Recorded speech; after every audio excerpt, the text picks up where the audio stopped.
Bonjour tout le monde, ici Karamo. Aujourd'hui on se retrouve pour une toute nouvelle vidéo sur le PTB de FNAF avec Springtrap en tant que killer.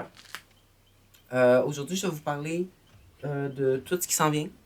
La vidéo sera séparée en 3 parties, dans la même vidéo évidemment. La première partie je vais vous parler de Springtrap, de ses pouvoirs, de son pouvoir, de ses perks, de son mori, de son gameplay et bien évidemment de mon avis sur le chapitre. En plus de ses skins. Par la suite, dans la deuxième partie, je vais vous parler du patch note et de tout ce qui s'en vient au niveau qualité de vie. Puis dans la troisième partie, je vais vous parler de la dernière mascarade, donc de l'event d'anniversaire qui sera le dernier. Je vais vous en parler plus en détail par la suite. Et par l'après, des petits bonus sur des skins qui s'en viennent et une autre info que je pense vraiment intéressante. Fait qu'on va. Je vous laisse tout de suite avec la première partie sur Springtrap et ses pouvoirs. Donc on start tout de suite avec son pouvoir. Frousse de Fazbear. Franchement, je vous dis tout de suite, ça va clairement pas être clair. Je sais pas si ça se dit, mais ce sera pas du tout clair dans le lobby. Le pouvoir est très mal décrit. Genre vraiment, d'après moi, surtout la hache d'incendie. C'est la pire description que j'ai vue de pouvoir depuis que je suis sur DBD. Dans le jeu, quand on va faire le gameplay, ça va être beaucoup plus clair. Donc, l'animatronique vivait pour tuer, même lorsque son costume mécanique est devenu son cercueil. Capacité spéciale, hache d'incendie. L'animatronique est armé d'une hache d'incendie qu'il peut lancer sur les survivants. Si la hache frappe un survivant, elle se plante en lui et le rend vulnérable. Un survivant doit retirer la hache avant de pouvoir le soigner. La hache, en gros, tu vas pouvoir la lancer. Donc à ce moment-là, c'est comme une hachette de l'Huntress, mais qui est plus lourde. Donc elle va beaucoup moins loin en soi. À ce moment-là, si tu touches un survivant, ça le blesse, ça le rend brisé. Et il est vulnérable, comme ils disent. À ce moment-là aussi, quand tu as la hache dans le dos, si vous êtes assez proche de lui, vous pouvez le grab directement. Donc grab votre hache, puis grab le survivant en même temps. C'est comme un combo, c'est comme un peu à la Wesker qui sauve du temps. Donc ensuite, vous pouvez recall votre hache vous-même. Et ensuite, d'abord, vous pouvez recall votre hache vous-même et la récupérer après 10 secondes de délai. Mais ça va être dans le gameplay. Vous pouvez la mettre au sol aussi, ce qui va faire un effet, une zone d'effet sur le sol, dans l'environnement. Et quand un survivant rentre à l'intérieur, ça fait instant tueur. Et avec les certains add-ons, ça vous permet de faire des effets spécifiques.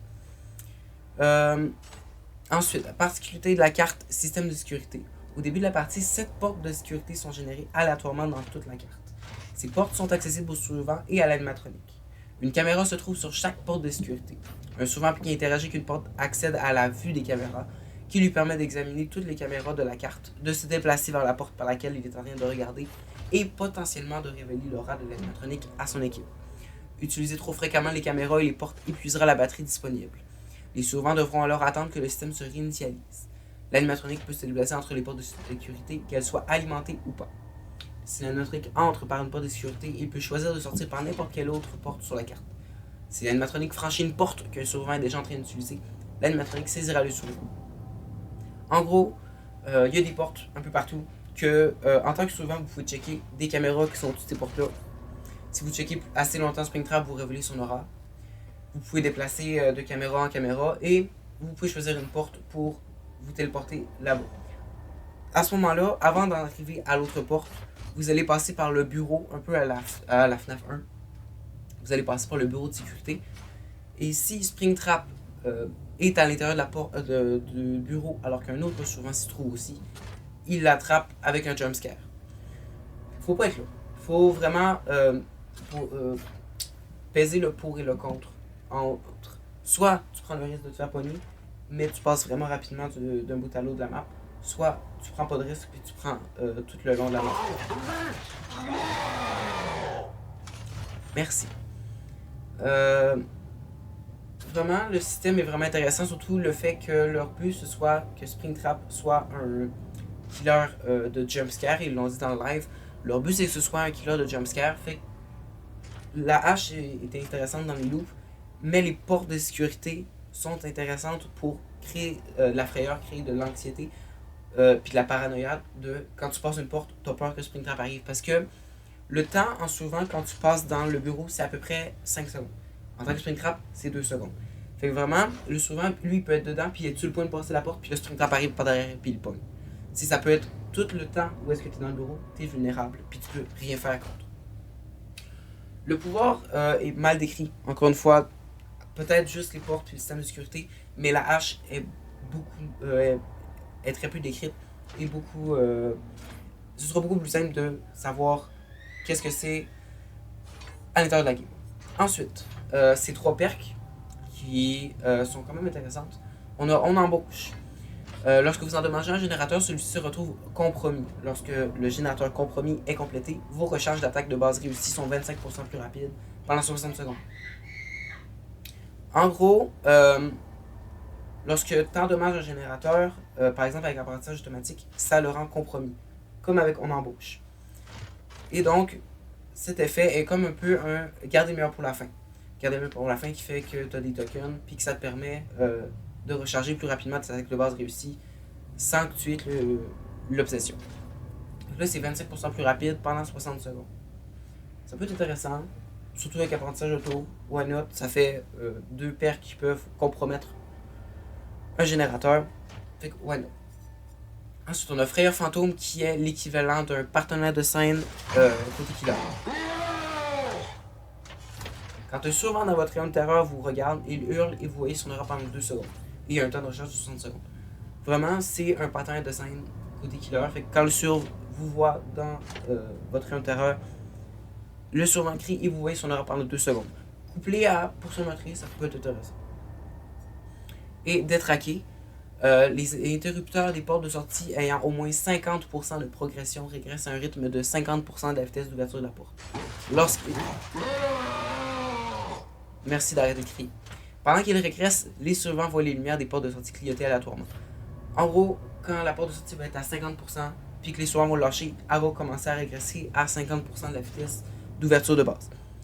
Ça peut être vraiment bon dans un build endgame, pour gagner du temps, quand il est tout seul, ça peut vraiment être bon en fait. Ou quand les survivants 99 une porte pour attendre leur coéquipier, puis là la porte elle régresse. Elle régresse, puis un moment ils arrivent. T'es énervant toi?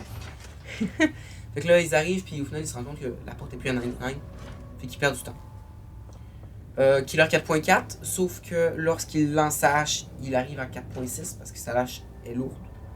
Un rayon d'erreur de 24 mètres et une taille moyenne. On va tout de suite commencer avec un gameplay. Ensuite, je vais montrer le Mori si j'arrive pas à le faire dans la game. Et par la suite, je vais donner mon avis. Fait que, on y va.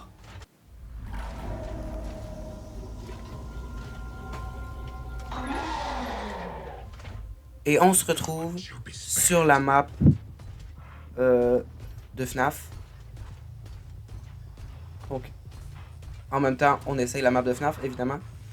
Et tout de suite, déjà, tabarnouche. Ça, le grésillement de même, c'est qu'un survivant m'a vu sur les caméras et est en train de checker les caméras. Donc, on a déjà vision fantomatique qui fonctionne. Et lorsqu'on prépare la visée, oh, ça bug. Ouh. Donc, wow. Encore une fois, c'est ça tire pas aussi loin que la maîtresse. Ah, tabarouette. Et t'as ici, traîne toi. Ça ne tire pas aussi loin que la maîtresse. Et on peut récupérer la hache ainsi avec contrôle. Donc, on compromet ce générateur-là. Donc, j'ai fait une game contre des bots parce que les queues sont ben trop longues pour rien. On peut pas faire grand chose avec ça. Et on va essayer de la pogner. Let's go! Fait qu'on on peut aussi faire down avec la hache. Sauf que faut la récupérer entre temps. Et ça prend du temps évidemment. Donc on a vision. Oh! Le PTB buggy. Ça étonne personne. Donc, vais vous montrer. Donc ici, on a une porte. Qui ressemble à peu près tout à ça. Ils ont tous leurs numéros. Donc on entre dans la porte. Et on peut sélectionner où est-ce qu'on veut aller. Fait que là, on passe par le bureau.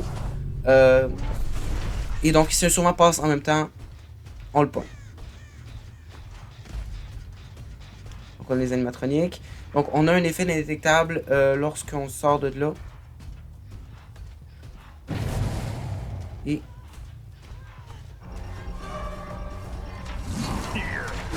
on va essayer de la pogner avec la hache. Voilà. Et on peut pogner de même quand un survivant a la hache dans le dos, on peut le grab directement. C'est quand même stylé, ça fait gagner du temps. Franchement, j'ai mis avec Chili Barbecue comme killer, ça peut vraiment être intéressant. Parce qu'on peut quand même voir les auras de cette façon-là. Donc on passe. Je sais pas si les bots ils prennent deux fois. Ah, il n'y a plus de batterie. C'est ce qu'on a entendu, c'est qu'ils n'ont plus de batterie.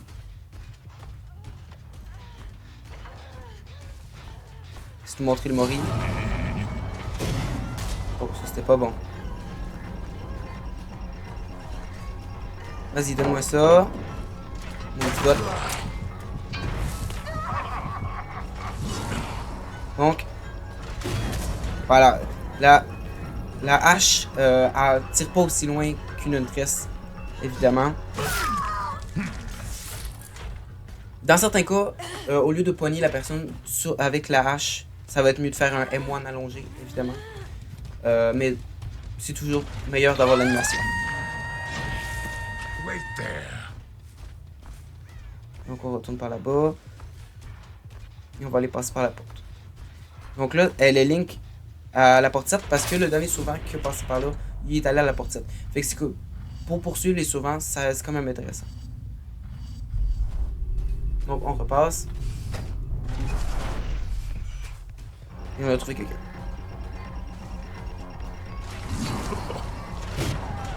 On la pogne.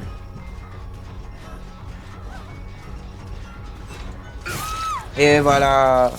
Donc, si j'aurais voulu la prendre avec la hache, j'aurais pas pu. Parce que j'aurais été trop loin, puis elle aurait eu le temps de m'assommer avec la palette.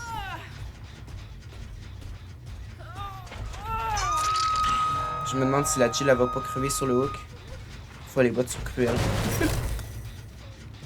Donc on remet compromis. Je vais me tasser. Je voudrais qu'il a des hooks. Pas qu'elle crève sur le hook.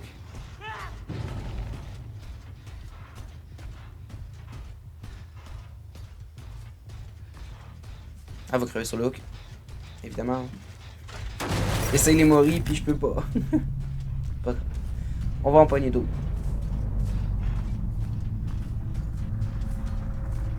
Donc.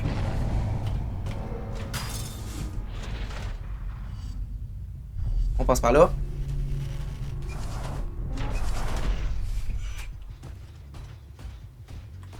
Oups, je me suis trompé de bord.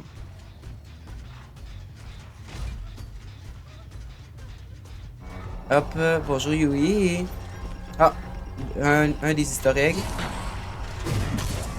Raté. Au moins, je la force à sortir. Qu'est-ce qu'elle a fait? Ça, j'ai pas suivi. Et on la récupère. En vrai, le killer, il a... dans sa description, il est vraiment mal écrit. Mais sa hache, on peut la poser sur le sol. Et il y a une zone. À l'intérieur, justement, on reçoit l'effet d'instinct tueur. Et en plus de ça, on peut rajouter des effets grâce aux add-ons.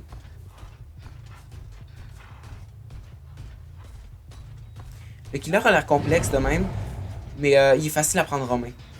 D'après moi, pour beaucoup de personnes qui jouent pas trop killer, il va être possible à prendre en main plutôt facilement. Ah, c'est ça. Dans ma tête, c'est comme une tresse, mais ça tire pas aussi loin.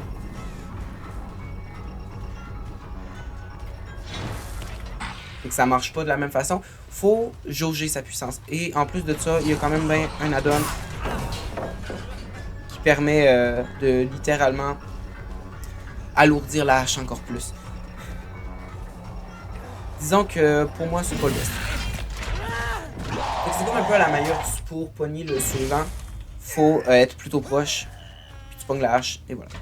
On va essayer de faire cette game-là au complet. Accroche-toi. Bon.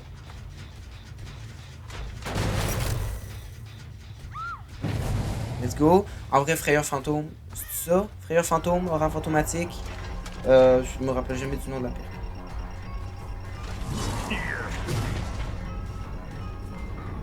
Ils évitent quand même la hache. Bon, c'est des bots. En vérité, le killer il a l'air puissant, mais on sait pas ce qu'il peut valoir contre des vrais surds.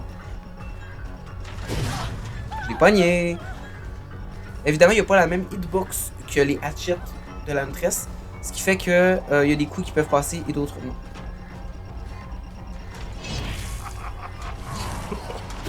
Voilà, de même. Tu récupères ta hache de loin. Oh, j'ai mouru. On va vous laisser mourir.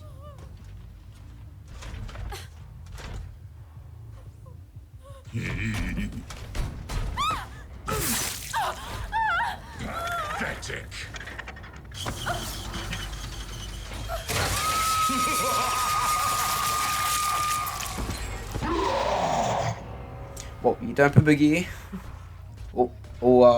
Les serveurs du PTP ont de la misère. Mais voilà le Mori. Oh, je vous le montrerai d'une meilleure manière dans le lobby. De toute façon, hein, c'est ça, je vais vous le montrer à la fin. Oh. Ça permet en vrai de trouver les surves plutôt facilement. Ah voilà, c'est ça, ça touche pas assez loin.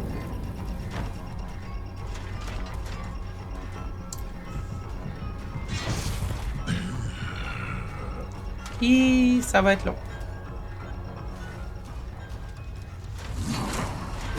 Oh, j'ai manqué ça. Ah ouais, là c'est bloqué. Je récupère ma hache. Il tire dans le cou.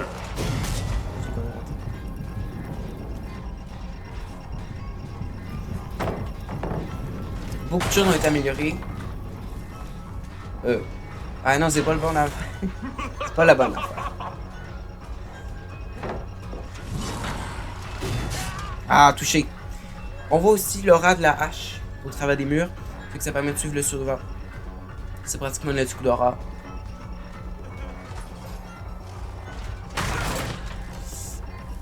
Hop. Franchement, oh. La barouette. Ya! Oh non, j'ai manqué ça. Voilà. Tiens. Non, je peux pas faire le bon. Je tiens à rappeler que les vidéos que je fais présentement, c'est vraiment pour le fun. Ma façon de l'expliquer est tout dans ma tête. Fait que quand je le mets en mots, c'est sûr que ce sera pas parfait. Fait que je vous conseille surtout d'aller voir d'autres vidéos de personnes qui pourraient en parler. Et d'aller voir, même c'est encore mieux d'aller voir la vidéo, le live qui est sur Twitch de DBD. Pour mieux comprendre comment est-ce que ça va fonctionner. C'est si vous comprenez l'anglais, évidemment.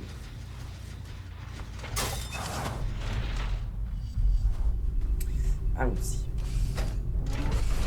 Et comme vous l'avez vu en bas à gauche, je suppose pour certains, on peut effectivement mourir le dernier survivant présentement. Parce que maintenant, lorsqu'il... Ça, je vais en parler avec le patch note.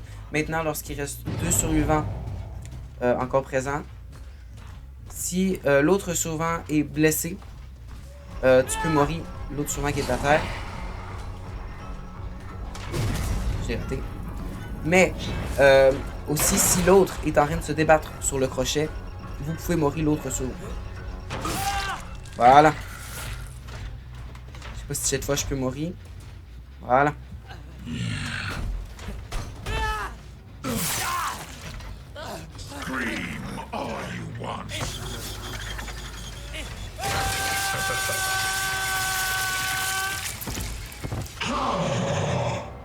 J'aime pas le cri à la toute fin du Mori, pour être franc. Oh! On a trouvé la trappe.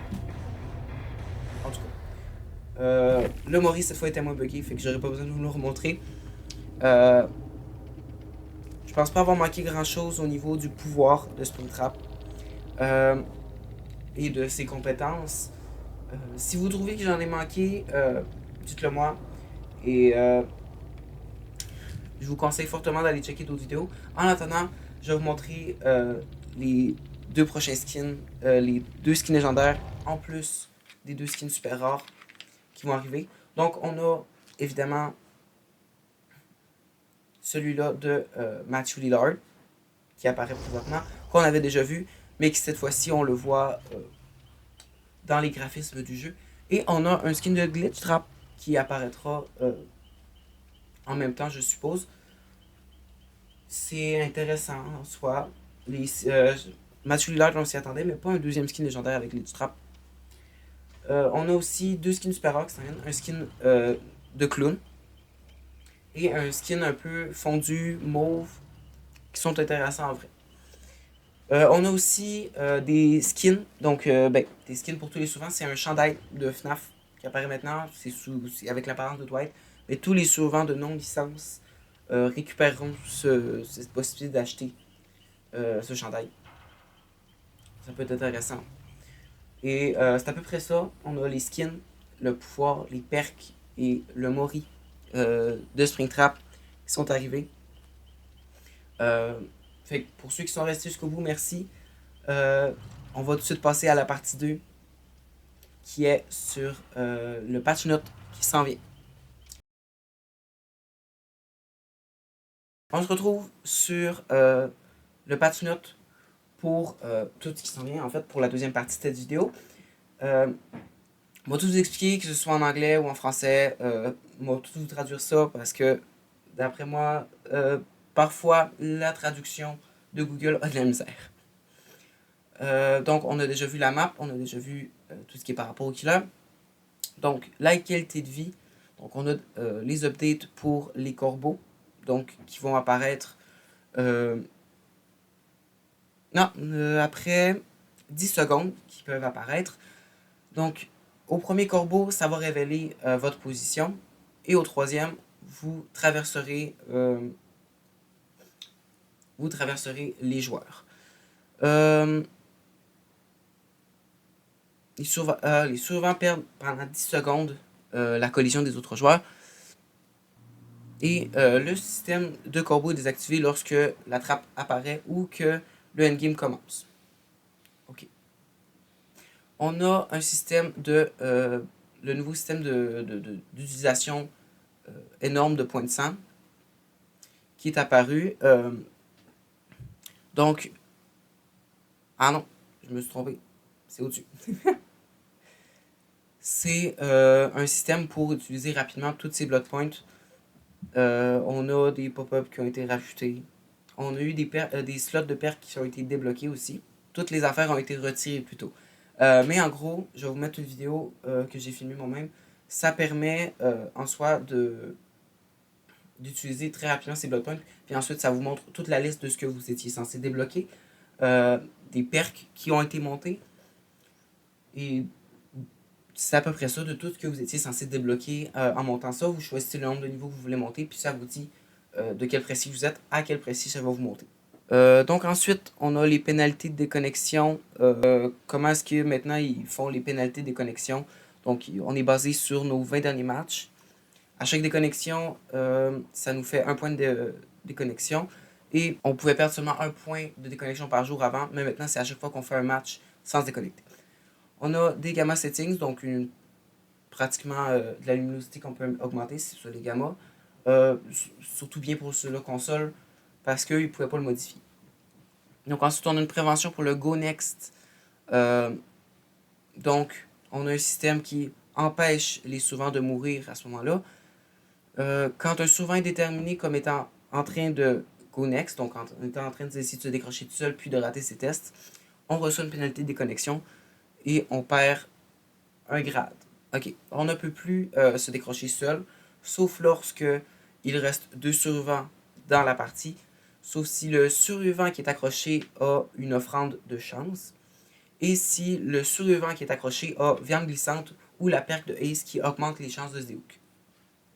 Donc les offrandes de chance maintenant débloquent la possibilité de se déhook tout ça. Quand deux survivants restent, ok, s'ils sont en train tous les deux de faire, ils n'ont pas de chance de s'échapper et ils ont de pénalité. Ça, je suis pas sûr de comprendre. Quand tu rates 2 tests d'habilité maintenant, quand tu es dans la phase de lutte, ne te tue plus. Le système d'abandon est aussi... donc, quand on gagnait des points de sang lorsqu'un survivant abandonnait, avant c'était 600, maintenant c'est 2000. Et lorsque quelqu'un go next, grâce à ce système-là, on gagne aussi des points de sang. Ouais. Le Mori a été remodifié. À la fin, le Mori peut être activé quand 2 survivants sont en vie. Donc, soit lorsque un survivant est en vie, donc le dernier, donc, soit il est en santé, soit il est blessé, soit il est en train de mourir, et si un des 2 survivants est sur le hook, dans la phase de lutte. Quand ces critères-là sont donnés, tu peux mourir. Les offrandes de map ne sont plus stackables, mettent à 20% les chances d'arriver sur la map et maintenant sont secrètes. Ce qui, d'après moi, pète tout le système des offrandes de map. Ensuite, on a les règles de spawn qui font que maintenant les survivants spawnent 12 mètres de chacun quand c'est possible et spawnent sur le même étage quand il y en a un. Maintenant, l'offrande de linceul de rassemblement change pour le linceul de séparation, ce qui fait que tous les survivants spawnent séparés.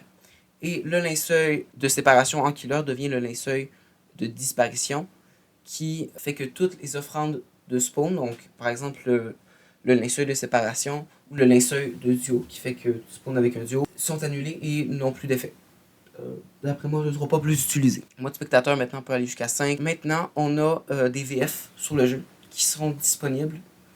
Pour l'instant, on a juste Chucky et Chuckette, comme je l'appelle, son skin légendaire de la brave fille. Ils auront tous des VF. Donc Sable, Gabriel, The Good Guy, Ellen Ripley et Rain auront des VF. Non, sont maintenant disponibles. Ok, parce que je sais que l'inconnu est supposé aussi avoir une VF, mais qui n'est pas encore disponible. Donc, tous ce killer-là et tous ces sauves-là ont des VF de déjà disponibles dans le PTB qui peuvent être sélectionnés dans les réglages. C'est vraiment intéressant. J'ai entendu la voix de Chucky et franchement, la VF est malade. Ensuite, on a des updates au niveau des killers.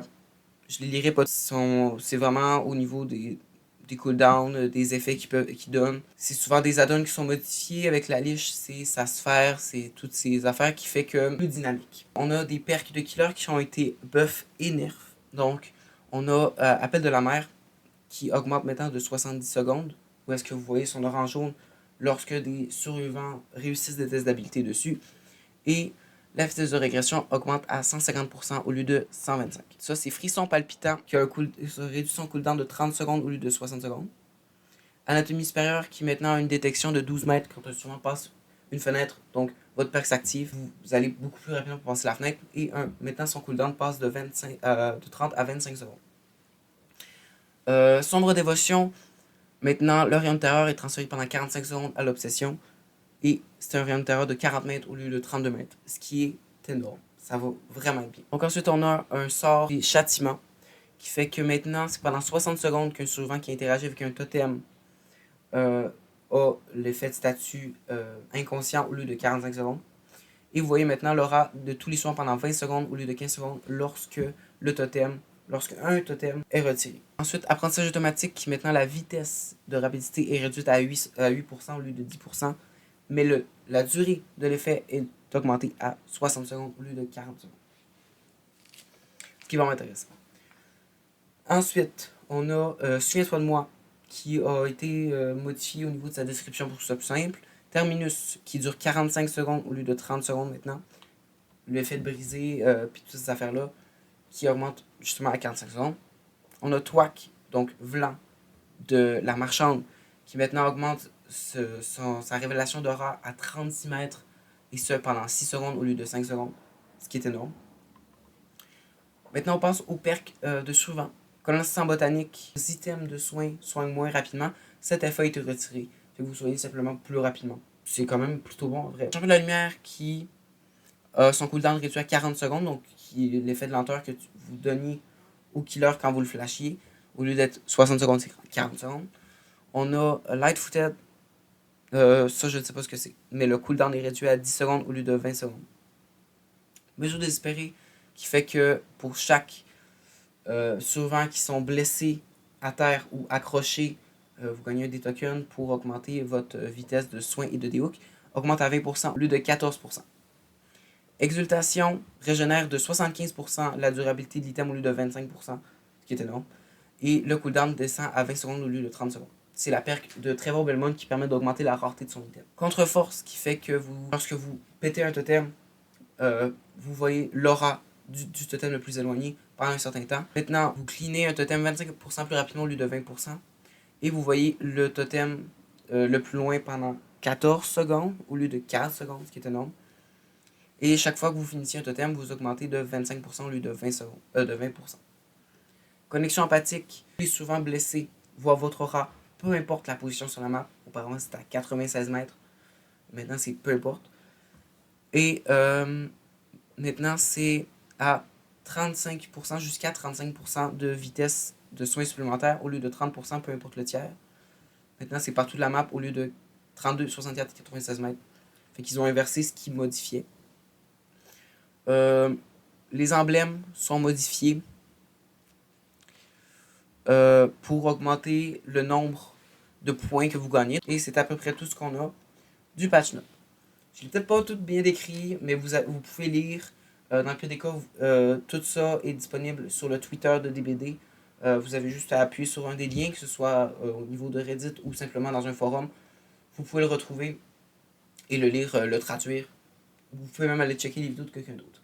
Fait que, ici s'arrête le patch note et je vous retrouve dans la partie 3 qui sera dédiée à la dernière mascarade.